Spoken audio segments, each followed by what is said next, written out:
का एक भक्त था, उसको सब अलबेला कहते थे वृंदावन में, उसको नाम ही पड़ गया था अलबेला। तो बंधुओं, वो रोज बिहारी जी का दर्शन करने जाता था अपने सब मित्र मंडली के साथ में, वृंदावन में रहता था। बिहारी जी का दर्शन करने के लिए नित्य जाता तो सारे उसके सखा दर्शन करते। सखा मतलब सब भजनानंदी थे, अलग अलग कुटियाओं से सब एक जगह मिलते और फिर बिहारी जी का दर्शन करने जाते। बहुत वर्षों तक बिहारी जी ने उसको दर्शन दिया, लेकिन एक दिन एक अचंबा हुआ। जैसे ही बिहारी जी का दर्शन करने के लिए गया तो बिहारी जी में बार बार पर्दा आता है, तो पर्दा आया हुआ था, दर्शन करने के लिए सब खड़े थे। जैसे ही पर्दा हटा, सब कहने लगे श्री वृंदावन बिहारी लाल की। उसके संग जो बाकी के भजनानंदी संत थे वे भी सब कहने लगे वृंदावन बिहारी लाल की जय, लेकिन उसने नहीं कहा। वो सामने जब देख रहा था तो बिहारी जी जब बाहर विराजते हैं तो बगल में सखियां चमर वमर लेके सब खड़ी रहती हैं, चांदी के सिंहासन रहता है, सब फूल बंगला बना रहता है। फूल बंगला है, सिंहासन है, सखियां हैं, लेकिन बिहारी जी उसको नहीं दिख रहे थे। अगल बगल वालों को बोला, बोले तुम जय जयकार क्यों बोल रहे हो? बोले अरे बिहारी जी के दर्शन तो जय जयकार से ही होते हैं। उसने आंख मीड़ करके देखा, बोले बिहारी जी बैठे सामने। बोले अरे दिख तो रहे सामने, तू दर्शन क्यों नहीं कर रहा है? और वो कैसे कहे सबसे कि मुझे दिख ही नहीं रहे हैं। वो मनी मन विचार करने लगा, अपनी आंखें मीड़ने लगा, क्या हो गया, मुझे ठाकुर जी दिख क्यों नहीं रहे हैं?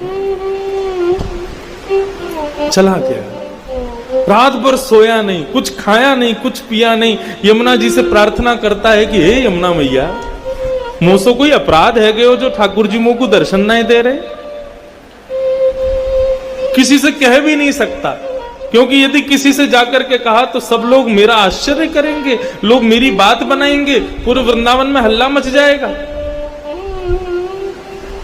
शाम को प्रणाम करके पुनः बिहारी जी का दर्शन करने के लिए गया। बोले कल पता नहीं क्या हुआ, मैं देख नहीं पाया हूँ, मुझसे कोई अपराध बन गया होगा, आज बिहारी जी दिखेंगे। दूसरे दिन जब पुनः गया, सबने दर्शन किए, कपाट खुलते सब जय जयकार करने लगे, वृंदावन बिहारी लाल की जय। उसने फिर देखा तो सामने फिर बिहारी जी नहीं दिखे, अकेला सिंहासन खाली। चिंता में पड़ गया, ब्लड प्रेशर हाई, पसीना पसीना हो गया। मुझसे क्या अपराध हो गया, बिहारी जी मुझे दिख क्यों नहीं रहे हैं? किसी को पता ना चले तो उनसे बड़े अलग ढंग से पूछता है, बिहारी जी की पोशाक बड़ी सुंदर है ना? तो बताते हाँ आज तो पीली पोशाक पहनी है, हाँ देखो कमल की माला पहनी है, बिहारी जी का मुकुट कितना सुंदर लग रहा है, बिहारी जी की सुंदर देखो क्या छटा दिख रही है, गाल ऐसे चमक रहे हैं। सुन करके रोने लग जाता, बोले मुझे क्यों नहीं दिख रहे हैं? रात भर नहीं सोया, 2 दिन हो गए, ना सोया ना खाया ना पिया, कुछ नहीं, बस इसी चिंता में है कि बिहारी जी मुझे दर्शन क्यों नहीं दे रहे। तीसरे दिन सुबह वृंदावन परिक्रमा लगा करके आया, यमुना स्नान किया, ब्रजवासियों को प्रणाम करने लगा। अरे कोई अपराध हो गया हो तो हे बिहारी जी क्षमा करना। अपनी दोनों उंगलियों को मीड़ करके आज एक बार अपने ऊपर विश्वास करके तीसरा प्रयास करता है, आज यदि बिहारी जी दिख गए तो ठीक, नहीं तो प्राणों का त्याग कर दूंगा। जैसे ही मंदिर में प्रवेश किया, कपाट खुले, सबको बिहारी जी दिखे, उसको नहीं दिखे। तत्क्षण निकल गया। यमुना जल में अपने प्राणों का परित्याग करने का मन बना लिया। बोले जिस देह को बिहारी जी नहीं दिख रहे, उस देह को जीवित रख के क्या फायदा? जिस देह से, जिन कानों से कथा नहीं सुन सकते, जिन आंखों से दर्शन नहीं कर सकते, जिन नाक से ठाकुर जी के चरणों की सुंदर सुगंधी नहीं ले सकते, जिस जीभ से ठाकुर जी का प्रसाद नहीं पा सकते, जिन पैरों से प्रदक्षिणा नहीं कर सकते, उस देह का मतलब क्या है रहने का? निकल गया। बोले आज प्राणों का परित्याग कर दूंगा। यमुना के किनारे जाकर के बैठ गया, हे यमुने मैया कृपा करो, मुझसे कोई अपराध है गया?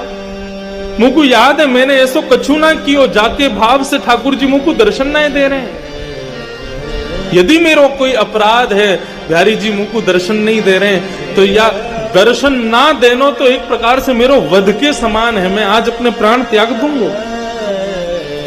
यमुना जल में प्रवेश करने लगा अपने प्राणों के परित्याग के लिए। तभी एक व्यक्ति वहां पर आया, उसको कुष्ठ रोग हो गया था, उसको एक रोग हो गया था, उसके पूरे शरीर पर, पूरे अंग पर, पूरे मुख पर दाने हो गए थे। उस व्यक्ति ने आकर कहा, अरे महाराज रुको, अपने प्राण मत त्यागो, यदि तुम चले गए तो मेरा बहुत बड़ा घाटा हो जाएगा। बोला तुम्हारा क्या घाटा होगा? बोले बाहर तो आओ, मेरी बात तो सुनो। वो बाहर आए, उन्होंने कहा क्या बात है, क्या कहना चाहते हो? बोले महाराज मेरे को एक त्वचा का रोग हो गया है। बोले अच्छा, तो इसका इलाज करवाऊं, मुझसे क्यों पूछ रहे हो? बोले कि मैंने इलाज करवाया लेकिन मेरा ये दूर नहीं हुआ। मैं वृंदावन आकर के रहने लगा, तभी एक संत ने मुझसे कहा कि भैया यदि तुमको अपना कुष्ठ रोग दूर करना है तो मैंने स्वप्न में तुमको देखा था, और स्वप्न में बिहारी जी ने मुझे प्रेरणा दी कि यदि मेरा भक्त अलबेला इसको कह दे, इसकी गुहार मुझसे लगा दे कि हे बिहारी जी इसका कुष्ठ रोग ठीक कर दो, तो ये ठीक हो जाएगा। अलबेला बोला ये कौन सी विचित्र बात बता रहे हो, तुमको रोग हुआ और मैं बिहारी जी से कहूं कि इसका रोग दूर कर दे, और बिहारी जी तुम्हारा रोग दूर कर देंगे? जो मुझे दर्शन नहीं दे रहे वो मेरी बात से तुम्हारा रोग कैसे दूर कर देंगे? बोले आपका क्या लग जाएगा, आपको केवल इतना ही तो कहना है बिहारी जी इसको ठीक कर दो, मैं ठीक हो जाऊंगा तो सब ठीक हो जाएगा, आप फिर जो चाहो वो कर लेना, इतना कहना ही तो है। उसने कहा ठीक है, तुम्हारी बात मान जाए तो बढ़िया है, मुझे तो दर्शन हो नहीं रहे बिहारी जी के। हे बिहारी जी मेरे से तो कोई अपराध हो गया, मुझे तो दर्शन दे नहीं रहे हो, लेकिन इस भक्त का भाव है यदि मैं कह दूंगा तो ये ठीक हो जाएगा, इसलिए मैं प्रणाम करके कहना चाहता हूं इस भक्त का कुष्ठ रोग ठीक कर दो। जैसे उन्होंने कहा इसका कुष्ठ रोग ठीक कर दो, उसके अंग के सारे रोग दूर होने लगे, एक एक करके उसका समस्त जितना भी उसके अंग पर जो भी पीड़ा थी सब दूर हो गई। वो भक्त देख करके आश्चर्य करने लगा, मेरे को दर्शन नहीं दे रहे, 3 दिन से मुझे दर्शन जिनका नहीं हो रहा वो मेरे एक बार कहने पर तुम्हारे रोग को दूर कर रहे हैं, मुझे समझ नहीं आ रहा ये हो क्या रहा है। इतने में सामने सांवरे सलोने श्री बिहारी जी महाराज प्रकट हो गए, प्रकट होकर के उसको दर्शन दे दिया। पहले तो दर्शन करके आनंदित हो गया, खूब रोया, बोले प्रभु मुझसे कोई अपराध हो गया जो मुझे दर्शन नहीं दिया, और ये सब क्या लीला है आपकी, मुझे एक बार बताओ, विस्तार से वर्णन करो, ये सब क्या हुआ है।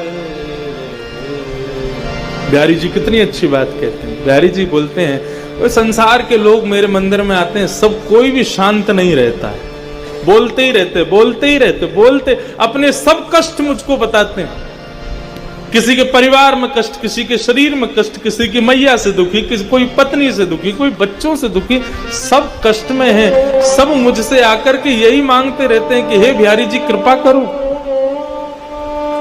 लेकिन आज तक तूने मुझसे आकर के कुछ नहीं कहा, तू सदा सर्वदा शांत रहा, तूने आज तक मुझसे कुछ नहीं मांगा, एक शब्द नहीं मांगा। तू जब भी मंदिर में आता है शांत भाव से खड़ा रहता है, मेरा दर्शन करके चला जाता है, कभी मुझसे कुछ मांगता नहीं। तो लोगों के मांगने से मेरे अंदर ऐसा भाव प्रकट हो गया, मैं केवल देना ही जानता हूं, उसके अलावा मेरे पास कुछ नहीं है। लेकिन अलवेला मेरे से आकर के कभी कुछ नहीं मांगता है, तो जो मुझसे कुछ नहीं मांगता ऐसे व्यक्ति को मैं दर्शन कैसे दूं? वो मुझसे कभी कुछ मांगता ही नहीं है, उसको दर्शन देने का तो मुझे अधिकार ही नहीं है, मुझे स्वयं पर एक ऋण जैसा लगता है तू कुछ मांगता नहीं है तो, क्योंकि संसार के लोग मांगते हैं, तू नहीं मांगता ना, इसलिए मुझे ऋण लगता है, ऐसा लगता है मुझ पर लोन चढ़ा दिया तूने, इसलिए उस ऋण से उऋण होना चाह रहा था मैं, इसलिए 3 दिन से भाग रहा था। ऋण मांगने वाले जब आते हैं तो ऋण देने वाला भाग जाता है। ऐसे ही तू रोज आता था तो मैं रोज चला जाता था कि इसका ऋण मुझ पर चढ़ा है, मैं कैसे दूर करूं उस ऋण को। लेकिन आज मैंने एक लीला करवाई, तू 3 दिन से रो रहा था मुझे दर्शन दो दर्शन दो, मैंने कि पहले तेरा ऋण चुकता होगा तभी तुझको दर्शन दूंगा। तो मैंने ऐसी योजना बनाई कि तेरे द्वारा कुछ तो मांगा जाए, तो इस कुष्ठ रोगी का कुष्ठ रोग दूर करने का भाव तूने मुझसे मांगा, तेरा ऋण उतर गया, मैंने तुझको दर्शन दे दिया। इसका मतलब दो भाव में है। इसका मतलब ये मत समझना कि बिहारी जी से तो हम कुछ मांगेंगे नहीं तो बिहारी जी अदृश्य हो जाएंगे, नहीं। अरे विचार करो, बिहारी जी के सामने जाकर के केवल शांत रहोगे, कुछ कहोगे नहीं, केवल बिहारी जी का दर्शन करोगे, अपने मनोभाव कुछ नहीं व्यक्त करोगे। शांत व्यक्ति ठाकुर जी को अति प्रिय है।